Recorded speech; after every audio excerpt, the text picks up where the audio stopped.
பிரியமானவர்களே, ஆண்டவரும் அருமை இரட்சகருமா இருக்கிற இயேசு கிறிஸ்துவின் இனிய நாமத்தினாலே மற்றொரு நல்ல காலை பொழுதிலே உங்களை சந்திப்பதிலே நான் அதிகமாய் மகிழ்ச்சி அடைகிறேன். இந்த நாள் முழுவதுமாக நீங்கள் செய்கிற எல்லா காரியத்திலையும் கர்த்தருடைய கரம் உங்களோடு கூட இருந்து உங்களை ஆசீர்வதிப்பதாக. சுத்த இருதயம் என்னதான தலைப்பிலே நாம் இன்றைக்கு கர்த்தருடைய வார்த்தையை தியானிக்க போகிறோம்.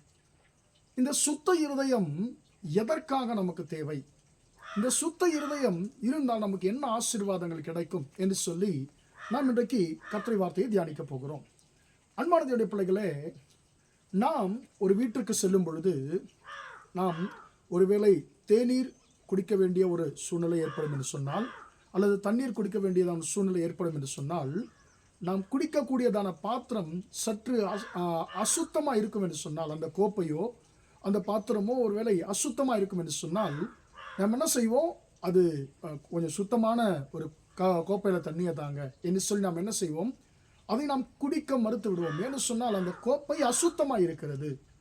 அன்பார்ந்த அந்த அசுத்தமான கோப்பையை ஒருவருமே உபயோகிக்க முன்வர மாட்டார்கள், அது விரும்ப மாட்டார்கள். அதே போலத்தான் நம்முடைய இருதயமும் அசுத்தமாக இருக்கும் என்று சொன்னால் கர்த்தர் அதில் வாசம் பண்ண அவர் விரும்ப மாட்டார்.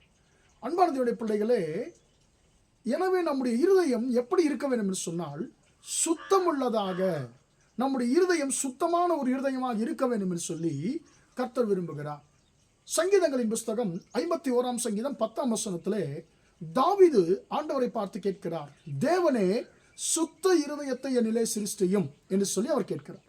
எதற்காக சுத்த இருதயத்தை ஆண்டவரிடத்தில் அவர் கேட்கிறார் என்று சொல்லி நாம் பார்க்கும் பொழுது அவருக்கு நன்றாக தெரியும், சுத்தம் இருதயத்தில் சுத்தம் இருந்தால் மட்டும்தான் ஆண்டவருக்கு நான் பிரியமாய் மாற முடியும், என்னுடைய ஜபங்களை ஆண்டவர் கேட்க முடியும் என்பதை அவர் அறிந்திருந்தார்.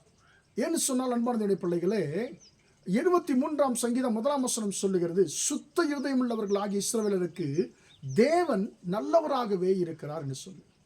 அப்போ சுத்த இருதயம் இருந்தால் கர்த்தர் நம்முடைய வாழ்க்கையில நல்லவராக இருப்பார், நல்ல காரியங்களை செய்வார். எனவேதான் தாவீது, ஆண்டவரே எனக்கு சுத்த இருதயத்தை தாங்க, நான் இருதய சுத்தத்தோடு இருக்கும் பொழுது, நான் இருதய சுத்தமுள்ளவனாக இருக்கும் பொழுதுதான் ஆண்டவரே உம்மிடத்தில் நன்மைகளை நான் பெற்றுக்கொள்ள முடியும் என்று சொல்லி அவர் என்ன செய்கிறார் என்று சொன்னால் சுத்த இருதயத்திற்காக ஆண்டவரிடத்தில் மன்றாடுகிறார்.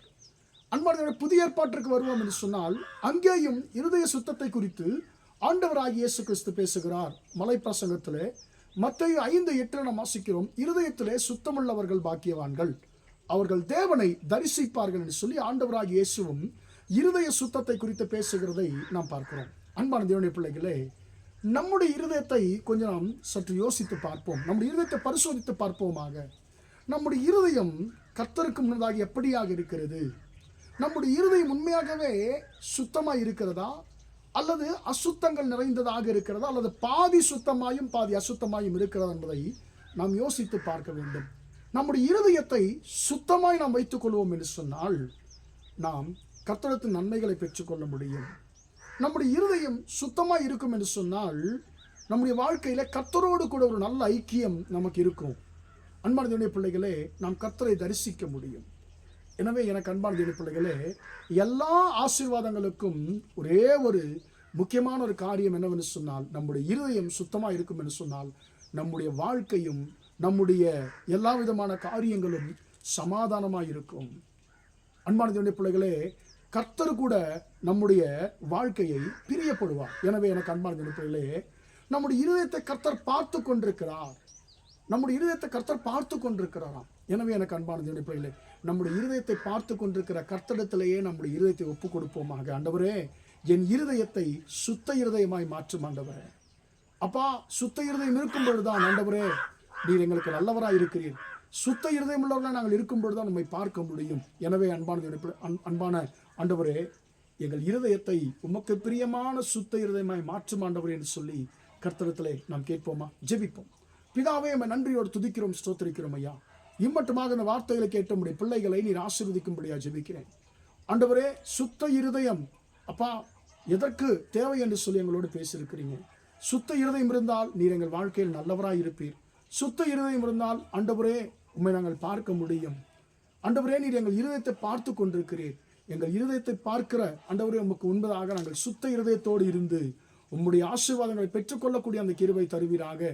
இந்த நாள் முழுவதுமாய் உம்முடைய பிள்ளைகள் செய்கிற எல்லா காரியத்திலையும் உம்முடைய கரம் கூட இருந்து அவர்களை ஆசீர்வதிக்கட்டும் என்று சொல்லி ஆண்டவரே உம்முடைய பிள்ளைகளுடைய இருதயத்தின் அசுத்தத்தை கெடுக்கக்கூடிய எல்லா விதமான அசுத்தங்களையும் உம்முடைய பிள்ளைகளை விட்டு நீக்கி போடும் என்று சொல்லி இயேசுவின் இன்ப நாமத்தில் ஒப்பு கொடுத்து ஜெபிக்கிறேன் ஜீவனுள்ள நல்ல பிதாவே.